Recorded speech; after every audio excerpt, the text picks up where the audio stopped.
Why is it that so many good men spend months, sometimes years, chasing someone who was never really interested in the first place? You text her constantly, you plan elaborate dates, you pour your heart out in long conversations, and yet something always feels off. You can sense the distance, but you keep telling yourself she's just busy, just shy, just needs more time. Here's the truth that nobody wants to hear. When someone wants you, truly wants you, it's obvious. And when they don't, that's obvious too.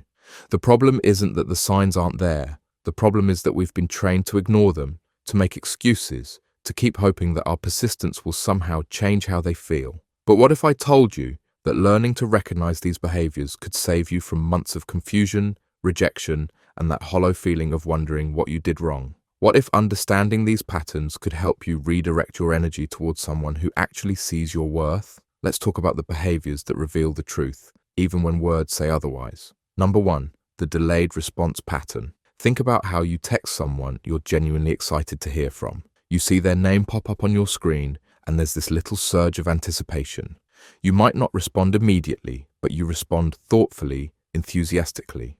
You ask questions. You share details about your day. The conversation flows naturally because you want it to continue. Now compare that to how she responds to you. Are her messages short, generic, lacking any real curiosity about your life? Does she take hours or days to respond to messages that clearly don't require much thought? Does she answer your questions without asking any of her own? Here's what's happening. When someone is interested, they create opportunities for connection. When they're not, they fulfill the bare minimum of politeness while hoping the conversation will naturally fade away. The delay isn't about being busy. We all make time for what matters to us.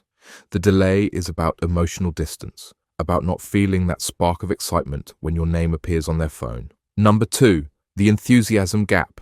Pay attention to energy levels. When you suggest hanging out, does she light up with genuine excitement, or does she give you a polite maybe, followed by a list of reasons why it might not work? When you share something important with you, does she engage deeply, or does she offer surface-level responses that feel rehearsed? This gap in enthusiasm is one of the clearest indicators you'll ever find. Someone who wants to be with you will match your energy, sometimes even exceed it. They'll suggest alternative dates if they can't make the one you proposed. They'll remember details from your previous conversations. They'll initiate contact sometimes too. But when the enthusiasm isn't there, you'll find yourself doing all the heavy lifting in every interaction. You're the one suggesting plans. You're the one asking questions. You're the one trying to deepen the connection while they remain comfortably on the surface. Number 3, the availability mirage. She says she wants to see you, but she's always busy. There's always something. Work is crazy this week. She has family obligations. She's dealing with personal stuff. And you believe her because, on some level, these might even be true. But here's the thing about availability. People make time for their priorities. Always. Someone who wants to be with you will either make time or they'll proactively suggest alternative times. They'll say, I can't do Friday, but what about Sunday afternoon?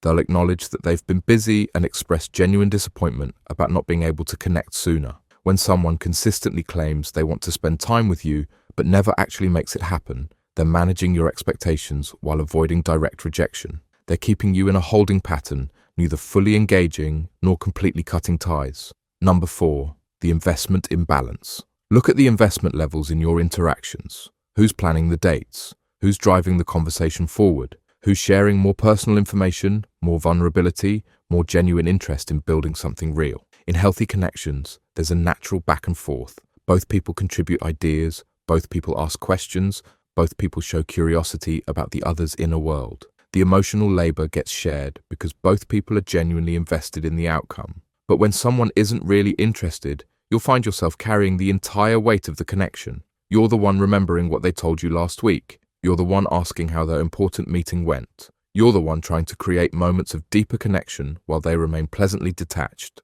This imbalance isn't sustainable, and more importantly, it's not fair to you.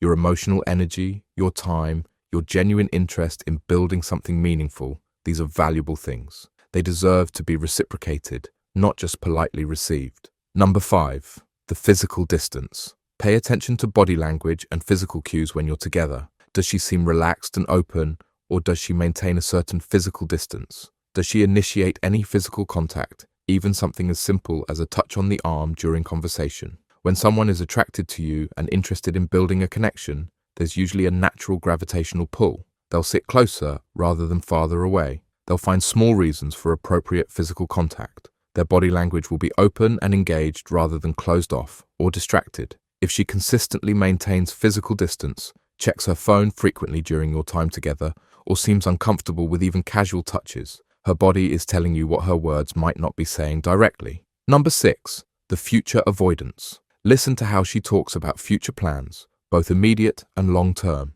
Does she engage enthusiastically when you mention events happening next month, or does she deflect with vague responses? When you talk about your goals, your dreams, your plans, does she show genuine interest in understanding your vision for the future? Someone who sees potential with you will naturally engage with conversations about the future. They might not be ready to plan your lives together, but they'll show curiosity about your aspirations, and they'll be willing to make plans that extend beyond the immediate moment.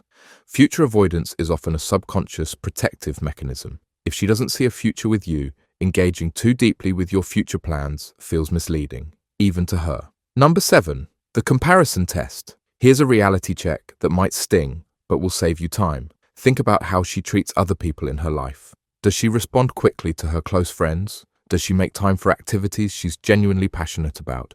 Does she show enthusiasm and engagement in other areas of her life? If the answer is yes, then you know she's capable of all the behaviors she's not showing you. The issue isn't that she's naturally distant or just bad at communication. The issue is that you're not a priority in her life, and that's okay. It doesn't make you less valuable as a person, but it does make this particular connection less viable. Sometimes, the kindest thing you can do for both of you is to address this directly, not with pressure or ultimatums, but with honest, open communication. Something like, "I've really enjoyed getting to know you, and I'm interested in seeing where this could go. I'm wondering if you feel the same way, or if I'm misreading the situation." Her response will tell you everything you need to know. If she's genuinely interested, but has been holding back for other reasons, this conversation will open the door for more authentic connection. If she's not interested, you'll get the clarity you need to move forward with your life. Here's what I want you to understand. Recognizing these behaviors doesn't make you a detective or a pessimist. It makes you someone who values their own time and emotional energy enough to invest it wisely. When you stop chasing people who aren't genuinely interested, you create space in your life for those who are. When you stop making excuses for lukewarm responses, you become available for enthusiastic connection. When you stop trying to convince someone to want you, you can focus on finding someone who already does. The right person won't make you guess about their interest. They won't leave you analyzing text messages or wondering if you're asking for too much. They'll show up consistently, enthusiastically, and authentically because they want to be there. Your energy, your attention, your genuine care, these are gifts. Make sure you're giving them to someone who recognizes their value and is eager to offer the same in return. The behaviors I've described aren't necessarily signs of a bad person, but they are clear indicators of someone who isn't in the right headspace for the kind of connection you're seeking. And that's valuable information that can help you make better decisions about where to invest your heart. You deserve someone who chooses you as clearly as you're choosing them. Don't settle for anything less.